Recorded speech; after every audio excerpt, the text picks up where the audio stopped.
Excellent. Would you guys just celebrate the band one more time?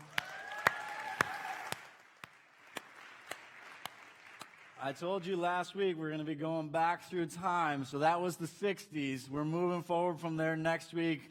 For those of you who don't know me, my name is Chris. I'm the lead pastor here at Hoboken Grace. And we are in a conversation right now called A Grown-Up Love. And we are having fun with this. And last week, we walked through what is currently the #1 prom song. And as we walk through the next few weeks, we're going to be going back by decade to be able to talk about which was one of the top. There's arguments about which one the exact top was, but the best prom song from that decade. And so it was very appropriate to be able to bring in a Sinatra one here at Hoboken Grace and to get things started with that one. If you haven't been with us right now, we're in the middle of this conversation and we're looking at relationships, and specifically looking at, okay, how do we put aside those childish ideas of love that we've grown up with, that we cling to, that if we're not careful can really rob us of what God has in store for us when it comes to love, when it comes to loving well. How do we, the way that Paul says it in 1 Corinthians 13, he says this, he says, when I was a child, I spoke and thought and reasoned as a child, but when I grew up, I put away childish things.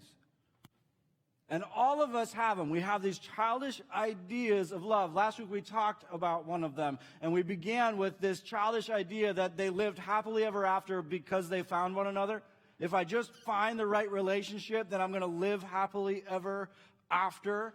And the reality that doesn't happen for anyone, no matter what you believe about the movies, it doesn't happen.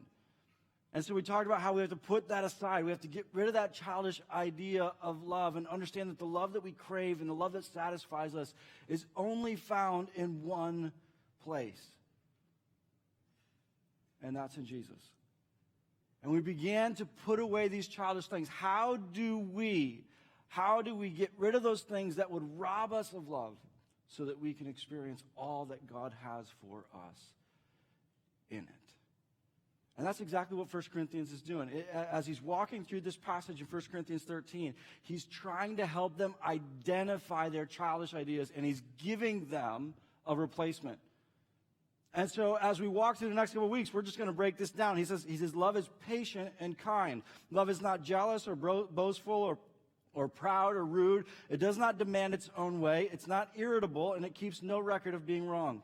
It does not rejoice about injustice, but rejoices whenever the truth wins out. Love never gives up. Love never loses faith, is always hopeful, and endures through every circumstance. He said, this is what love actually looks like. You thought that love looked like this, but this is what love actually looks like. And he's getting really specific. He said, no, you've got to replace what you thought with this. And he starts off, he says, how can I help you? How can I help you understand love? What's the best way to be able to help you understand what love is as opposed to what you thought? What's the best? Love is patient. Now, I don't know about you, but I don't hear that and think, yes! Yes! It's really interesting. The more time I spend with this passage, the more I'm confused about why it's read at so many weddings. Because we must be completely dishonest with ourselves about what the passage actually says. There aren't many of us who go to our wedding day saying, yes, patience. I get to be patient. I can't wait to be patient. There aren't many of us, I just lie in bed dreaming of the day I'm going to find that person I get to be patient with for the rest of my life. I just can't wait. I can't wait. It was patience at first sight. Patience at first sight. I found him. I found her.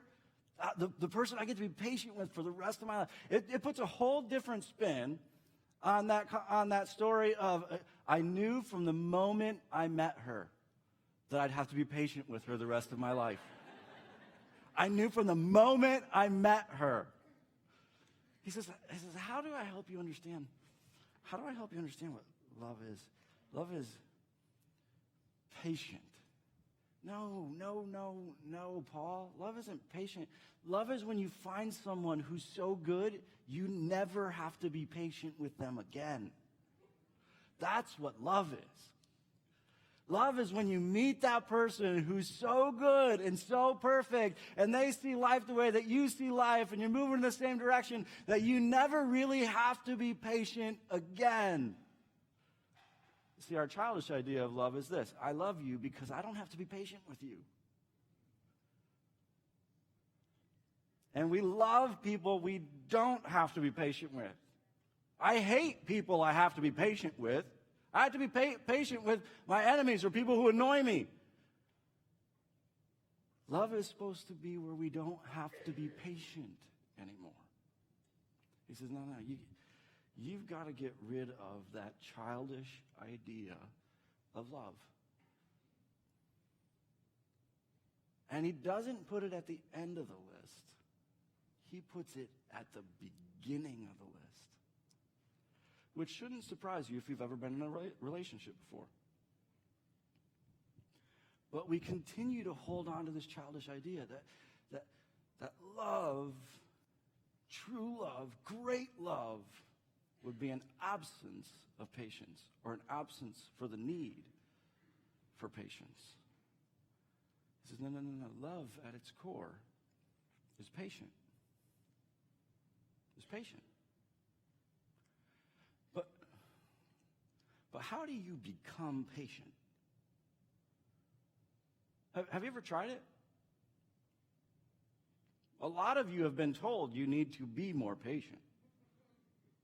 Probably by the person you're in a relationship with. How do you do that? How do you become more patient? And the tricky thing about patience is, how do you work on being impatient? You don't experience it until you failed. As soon as you failed, all of a sudden you realize you need to work on it. I don't think many of us walk around saying, you know what, in a couple minutes I'm going to be impatient. Not a lot of us make the choice to say, I want to be impatient right now. As soon as you realize you need to work on it, you've already failed. So how do you become patient? What does that look like? Some of you have just told yourself over and over again, gotta be more patient, gotta be more patient. How's that working? How's it working? It doesn't work. How do you become patient? Patience is one of those interesting things where we try to tackle the behavior, but the behavior isn't the problem. The behavior is a natural outworking. It's a natural byproduct of something else. It's born out of something. So therefore, it's almost impossible to change the behavior. You have to take a couple steps back. You have to look at, okay, what is the core here? What is this being born out of? Impatience is born out of expectation. You have an expectation. You have an expectation of how long something is going to take. You have an expectation of when you're going to be somewhere. You have an expectation of how something is going to go. You have an expectation. When that expectation is not met, then you become impatient. You have an expectation of how long you're going to stand in line at the grocery store. When the person in front of you pulls out that coupon book, that expectation is shattered and you become impatient. You have an expectation of how long it's going to take you to find a parking spot. You have a long expectation. But if it exceeds that expectation, you become furious is the word. Furious is the word. We have expectations. And in relationships, we have all sorts of expectations. We have expectations of every relationship that we're in. Friendship, romantic relationship, marriage, we have a ton of expectations. If you watch it, most of your frustration is born out of an expectation. Now, that may be a good expectation. But there's an expectation there that you have of the other person. I have an expectation of how you're going to treat me. I have an expectation of how you're going to act. I have an expectation of what it is that you're going to value. I expect you to value being on time the way that I value being on time, and therefore I expect you to be ready at a certain time. And when that expectation is not met, then all of a sudden there's incredible impatience. I have an expectation of how you're going to value our finances, how you're going to handle our finances. When you don't do that, there is impatience. And kindness goes right with it. Because as soon as patience goes out the door, kindness begins to make its way out the door as well. It's born out of an expectation. And when you mess up my expectation, I become impatient. And I start saying things like, what's wrong with you? How come you can't get this right? Sorry, I know you guys don't think those things. I'm just talking to myself today. Why are you messing up my plan? This is why we struggle with patience when it comes to our kids, because our kids very rarely accommodate our expectation for life. I'll just give you a heads up. If you don't have kids yet and you're thinking about it, just throw out every expectation you have for the rest of your life. Everyone. Because they are going to constantly mess up those expectations. Constantly. And so we become impatient. So how do you change that? Do you just get rid of all your expectations? You couldn't do that if you tried. You have expectations of the other person. Oftentimes, those are good things. You expect them to treat you a certain way, and you should expect them to treat you a certain way. Expectations aren't bad. Sometimes we can have ridiculous expectations, but even if you tried, you couldn't. So then how do you become patient? Again, patience is born out of something. Just like impatience is born out of expectation, patience is born out of something. It's interesting as he begins this, he says that love is patient and kind. Now, the more that you read through the scriptures, and again, this doesn't happen because you read through it really intensely one time and you understand all of it. It happens because you read through it multiple times. You keep reading through it year after year after year after year after year after year. The longer that you do that, the more that you study the Bible the way that we talk about it here at Hoboken Grace, where you're just taking it in on an ongoing basis over and over and over again, all of a sudden you'll read through certain passages and you'll say, wait a second, I read that somewhere else. And you'll be able to make connections between this whole picture, the big picture of what God is trying to introduce into your life. When you hear him say love is patient and kind, for those of you who've been reading this for years, it should immediately trigger in your mind another passage.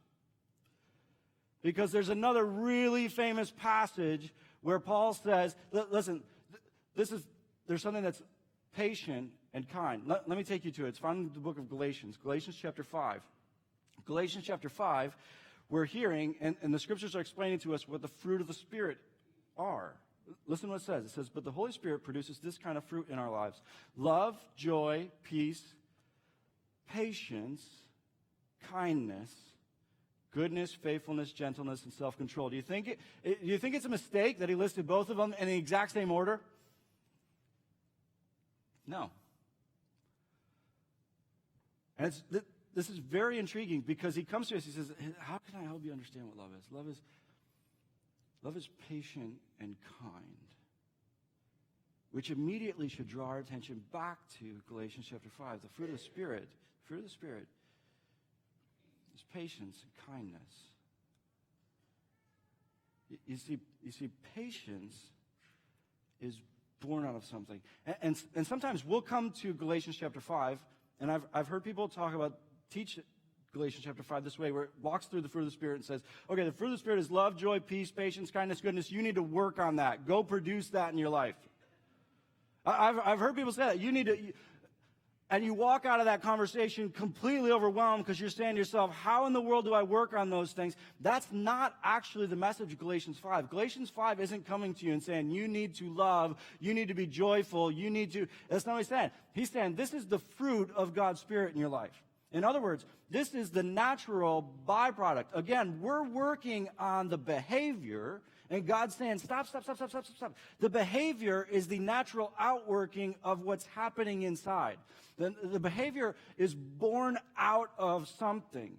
That's why he says it's fruit. It's a natural thing. It's a natural product of God's Spirit in your life. And so he's coming to us in Galatians chapter 5 and saying, as you draw close to God's Spirit, as you increase in intimacy with God's Spirit, the natural outworking or behavior that becomes a part of your life is patience and kindness amongst all these others. So when he comes back and he says, love is patient and kind. He's not coming to you saying, you need to work on this. He's coming to you in a very real way, saying to us, you have to understand at the core of being able to love is God's Spirit and the fruit of his Spirit in your life. You can walk out of here today and say, I'm going to work on being patient. I'm going to work on being patient. I'm going to work on being patient. You will struggle with it the rest of your life. The way in which God instructs us to work on patience doesn't have anything to do with the behavior. It has everything to do with our intimacy with him. Because as you draw close to him, and you experience his Spirit, the natural outworking of that is patience. As you draw close to him, as you experience his Spirit, his patience begins to wear off on you. Jesus talked to his disciples about this as it pertains to forgiveness. Matthew chapter 18, Jesus is talking to his disciples, and Peter's trying to figure out how many times he has to forgive people. Peter, as you read through the stories, and as you read through Jesus' life, you see Peter is pretty much impatient and annoyed with everyone around him. Everyone is falling short of the expectation, including Jesus oftentimes. Peter gets very impatient with Jesus several times. When Jesus is talking about how he has to die, when Jesus wants to wash Peter's feet, he's like, no. He struggles with patience. And as you come to this passage, he's trying to figure out how patient do I have to be with other people? How many times do I have to forgive these other people? Listen to what it says, Matthew chapter 18. It says, then Peter came to him, Lord, how often should I forgive someone who sins against me? 7 times? And he thinks that he's setting the bar high. Right? How many times, I wonder as you come to this passage, if he's thinking to himself, how many times do I have to forgive these other disciples that you put around me before I get to vote them out? Because you and I know it should just be the 2 of us. And he comes, he says, how many times am I supposed to forgive these people? I'll go really high. The biblical proper holy number is 7. Let's go 7. How impressed are you with me now, Jesus? And listen to Jesus' response. It says, no, not 7 times, Jesus replied, but 70 times 7.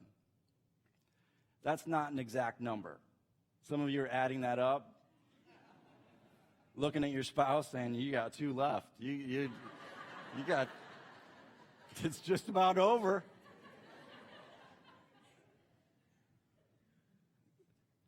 With that number, what he's saying is, no, it's infinite. You just keep forgiving. It's ironic that Peter asked the question, isn't it? The one who's going to be forgiven for the ultimate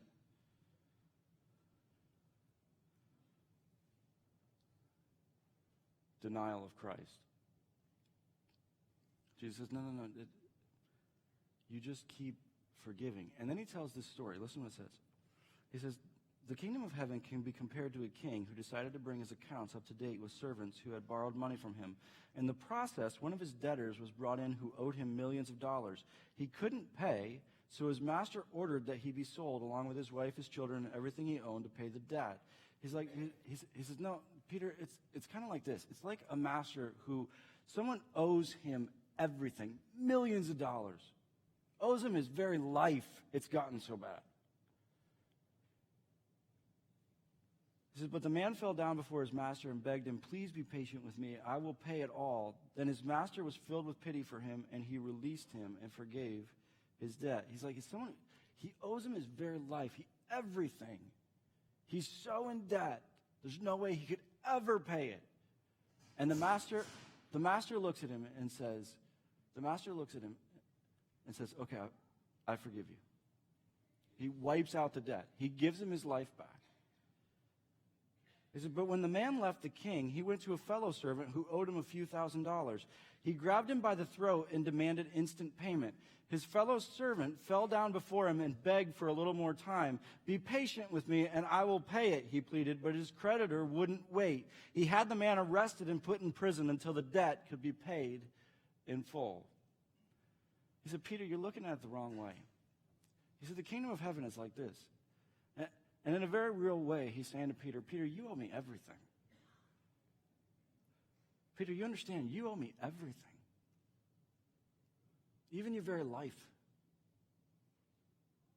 He said, but the kingdom of heaven,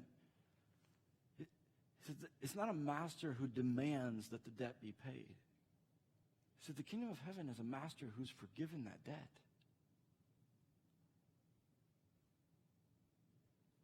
So when some of the other servants saw this, they were very upset. They went to the king and told him everything that had happened. Then the king called in the man he had forgiven and said, you evil servant, I forgave you that tremendous debt because you pleaded with me. Shouldn't you have mercy on your fellow servant just as I had mercy on you? And in this passage, he's saying, Peter, look at how much you've been forgiven. And he's teaching a principle. He's teaching a crucial principle. When you have been forgiven, you forgive. When you've been forgiven, you forgive. And it's the very same thing when it comes to patience. When you've experienced the patience of God, it impacts your patience with others. When you've experienced the patience of God, it impacts your patience with others. The more that you experience patience, the more that you bring it to those around you. See, the reason that patience is a natural outworking of God's Spirit in your life is because as you draw close to God, listen very carefully to this. You need to understand this. As you draw close to God, you will become more and more aware of your sin. As you draw close to God, you will become more and more aware of just how broken you are. Sometimes this throws us off because we think, I'm going to draw close to God and things are going to get really great. And they do get really great, but you also, as you come close to Him, He's going to reveal to you just how broken you are. Now, sometimes in that moment, we run because we think, as we're confronting how bad it is, we think that He's going to be angry and we think that He's going to turn against us. We think that He's going to punish us for it. As you draw close to God, you're going to become more and more aware of your sin and your brokenness. But if you will trust Him enough to stay, it's there and then that you get to experience His patience and His grace. And the more that you come to intimacy with the Spirit, the more aware you are of your selfishness, the more aware you are of everything that doesn't fit His Spirit. But that's not a bad thing, because in that you get to experience His patience and His grace. And as you experience Him being patient with you, it allows you to then begin to bring that into the lives of others. Because here's the thing with you and God. You're constantly falling short of the expectation. Just like the people around you are falling short of your expectation, you're constantly falling short of God's expectation. This is what Romans 3 is all about. We all fallen short. We've all fallen short of God's glorious standard. Yet God, with undeserved kindness, declares that we are righteous. It says that this explains His patience. And the more that you experience God's patience, the more that you can begin to demonstrate it to others. This is why communion is so important. This is why communion is so important, because communion is a time of reflection. As Paul's writing to the Corinthian church, and he's talking to them about communion, he says, when you go to the Lord's table, when you go to take the bread and the cup, you need to reflect on your life. You need to take a time to be introspective and to be able to ask, okay, where am I? You need to confront your brokenness. Why? So that you can live in guilt? No. So that you can experience God's grace when you come to the table. You can experience his patience when you come to the table. And the more that you experience his patience, the more that you're able to be patient with others. This is why confession is so important. This is why confession is so important. For some of us, we run from our brokenness. God says, no. Embrace your brokenness. Don't lie to yourself about it. I live every day in the full reality of my brokenness. Because I know running from it just robs me of experiencing God's grace and his patience.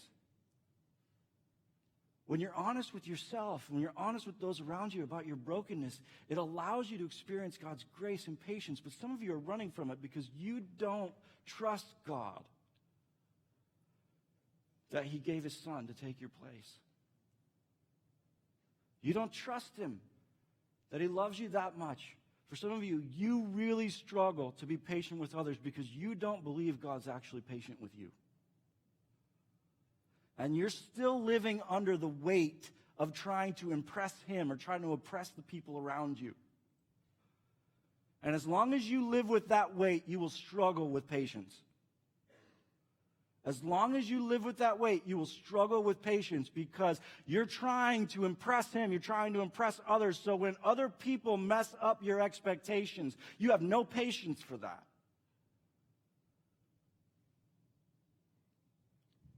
You have to trust him that he did what he said he did. That Jesus Christ took your place. To trust him, to be honest about your brokenness, but not to run from him, but to experience his patience and his grace in it.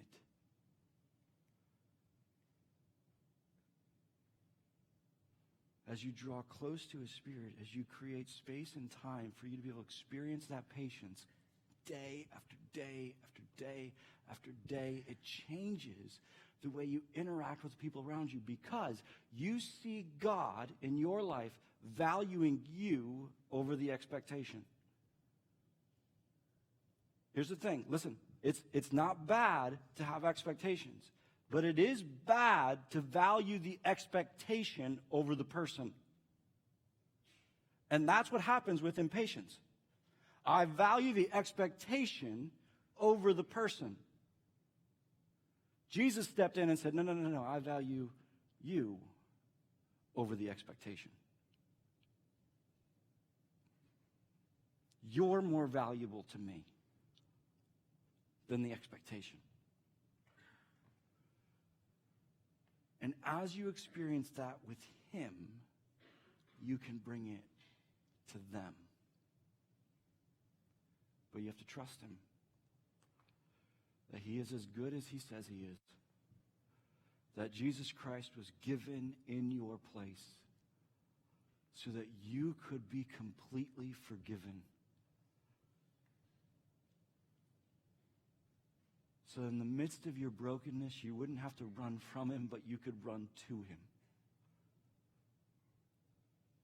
And be overwhelmed by his patience and his grace.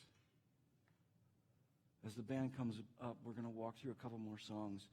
And as we do that, I just want to invite you into a time of examination.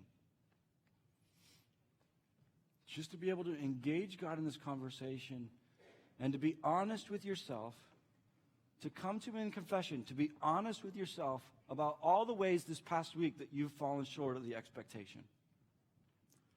To be honest with him and to be honest with yourself about all the different ways that you've fallen short of the expectation. And to, in that moment, to value and to experience the incredible way that he values you more than the expectation. Experience it. Don't run from it. Allow him to love you and to demonstrate his patience and his grace.